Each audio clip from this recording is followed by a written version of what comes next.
চোরে চোরে খালতো ভাই, তালতো ভাই, মাসতুতো ভাই, এক চোর আবার আরেক চোরের উপস্থিতি টের পায় বা খবর পায়। কেন এতগুলো কথা বললাম? উপদেষ্টা আসিফ মাহমুদ এই মুহূর্তে সরকারে থাকা উপদেষ্টাদের মধ্যে সবচেয়ে বেশি দুর্নীতির অভিযোগ যার প্রেস সেক্রেটারি এবং এপিএস এর বিরুদ্ধে, সে হচ্ছে আসিফ মাহমুদ সজীব ভুইয়া। গেল কয়েকদিন আগে ওয়েস্টিনের খাবার, নীলা হাঁস মার্কেট এবং কি অপুর দেওয়া সেই চ্যালেঞ্জকে আসিফ কিন্তু খণ্ডাইতে পারে নাই। তবে ক্ষমতায় আছে, সিস্টেম তার পক্ষে কথা বলবে, টেলিভিশন তার পক্ষে ভিডিও বানাবে, গণমাধ্যম তার পক্ষে কথা বলবে। এটাই বাংলাদেশের এত বছরের সংস্কৃতি এবং কালচার। তবে ক্ষমতা থেকে যাওয়ার পরে দেখেন কি কি বের হয়।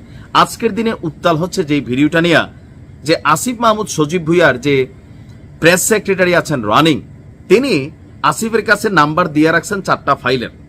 কালকে এগুলো সাইন হয়ে যাবে, তবে কমিশনটা দিতে হবে 6%।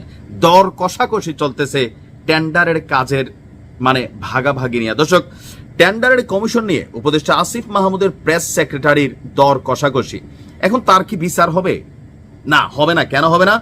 এপিএস যে ছিল মোয়াজ্জেম আসিফের, তারে নিয়ে কি হয়েছে আপনি দেখেন। এখন তার বিরুদ্ধে এই সরকার, এই ইন্টারিম দৃষ্টান্তমূলক কোন একটা দুর্নীতির বিরুদ্ধে পদক্ষেপ তার ক্ষমতায় থাকা এই উপদেষ্টাদের বিরুদ্ধে কোনটা নিছেন? এই যে এত অভিযোগ আসছে, স্বাস্থ্য উপদেষ্টারা তো আসছিল ওনার এপিএস বা সেক্রেটারি নিয়ে, কিন্তু আমরা এগুলার কার্যকর পদক্ষেপ ডক্টর ইউনূসের সরকার থেকে কোনো কিছু দেখতে পাই নাই। এগুলো পেন্ডিং এ আছে। ক্ষমতা শেষ হবে, প্রত্যেকটা জিনিস কিন্তু সামনে আসবে। আজকের যেই আলোচনা টেন্ডারের কমিশন নিয়ে, যেই অডিও ভাইরাল হয়েছে, সেখানে একজন ঠিকাদারের সাথে কমিশন নিয়ে দর কষাকষি করছে আসিফের প্রেস সেক্রেটারি মাহফুজ আলম। তবে ঠিকাদারের পরিচয় গোপন রাখা হয়েছে। সাংবাদিক জাওয়াদ নির্জর ভাই তিনি আপনার এটা শেয়ার করেছেন। সেখানে আমরা শুনলাম এগুলো কালকে সাইন করাবো। এখন আমাকে বলেন কালকে ওরা কি করবে আর এরপরে কি করবে। তো ঠিকাদার বলতেছেন না, চুক্তিপত্র পর্যন্ত যাওয়া যাবে না। প্রেস সেক্রেটারি বলতেছেন আমি যেটা করছি তা হলো অ্যাডভাইজার মহোদয় আসিফের সাইন করবেন আর 50% দিয়ে দেবে, সিপিজিবি পাস হবে, বাকি 50% দিয়ে দেবে। তাকে আরো বলতে শোনা যে আপনি ওদের বলেন এখন সবগুলো হচ্ছে এই ফরম্যাটে। তো কোন ঠিকাদারের সাথে কোন থার্ড পার্সন অথবা কারোর সঙ্গে বসা তো দূরের কথা, এখানে টোটাল আমরা এটা অডিওটা নিশ্চয় অনেকে শুনেছেন, আমরা এটা প্লে করতে পারছি না বিভিন্ন কারণে। তো মাহফুজ আলমকে বলতে শোনা যায় আমি যদি কালকে সাইন করাই তাহলে পেমেন্ট কি কালকে করতে পারবে? মাহফুজ আলম বলেন কাজ কনফার্ম করে দিলে 3%। এটা একটা হইল নাকি? শুনেন আপনাকে একটা কথা বলি, কক্সবাজারে এমন কিছু কাজ চলছে যেগুলো এখন 6% আমি করেছি, 1% যে মিডলম্যান সে নিচ্ছে, আর 5% হচ্ছে মিনিস্ট্রির জন্য। তো এগুলো তো ধরেন বেশিই থাকে ভাই, বোঝেন নাই? যখন থেকে কাজগুলো হয় সবগুলোর অ্যাবাব ধরে ডিপিডি হয়, কোনটাকে সমান ধরে ডিপিডি করা হয় না। তো বুঝতে পারছেন যে আমরা এখন কোন জায়গায় আছি। এখন আসিফ কি বলবো এদেরকে? এর যে প্রেস সেক্রেটারি হয়, এর যে এপিএস, সবগুলা চোর।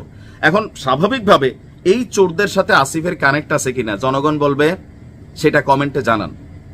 আসিফ বলবে আমি জানি না, তাকেও বরখাস্ত করা হবে। এটা ভুয়া, ফেক, এআই দ্বারা জেনারেটেড এমন কোন অভিযোগও কিন্তু হয়তোবা পাল্টা কাউন্টার আসতে পারে, কিন্তু ঘুরাফিরা সবকিছু আসিফের বিরুদ্ধে আসে। ট্রিপল মার্ডার কেস থেকে শুরু করে অনেক কিছু কিন্তু এই পরিবারের সাথে কানেক্টেড। তার বাবা লাইসেন্স বানাই ফেলছিল, সে জানে না। আমরা আসলে এই মুহূর্তে কোন ভাষায় যে বলবো, মাননীয় উপদেষ্টা মহোদয়, বেশি কিছু বলাও যায় না। তবে এই দিন না, সামনে কিন্তু নতুন আরেকটা দিন আসতেছে, খেয়াল রাখেন। উপদেষ্টা আসিফ মাহমুদের উচিত কনসার্ন করা যে ক্ষমতা কিন্তু চিরস্থায়ী না। আপনার বিরুদ্ধেও কিন্তু ব্যবস্থা এই রাষ্ট্র, এই সরকার, এই প্রশাসনে কিন্তু নিবে। যা করেন বুঝে শুনে করেন ভাই। পাপ নাই শরীরে, ভয় নাই। তবে আপনি যদি পাপ না করেন, আপনার অধীনস্থরা যখন পাপে নিমজ্জিত হয়, তাদের বিরুদ্ধে আপনার অবস্থান কি? জুলাই আন্দোলনের চেতনা তো পুরা ভরপুর আপনাদের শরীরে। দুর্নীতির চেতনা কতটুকু আছে সেটা সময় বলে দিবে। ভালো থাকুন।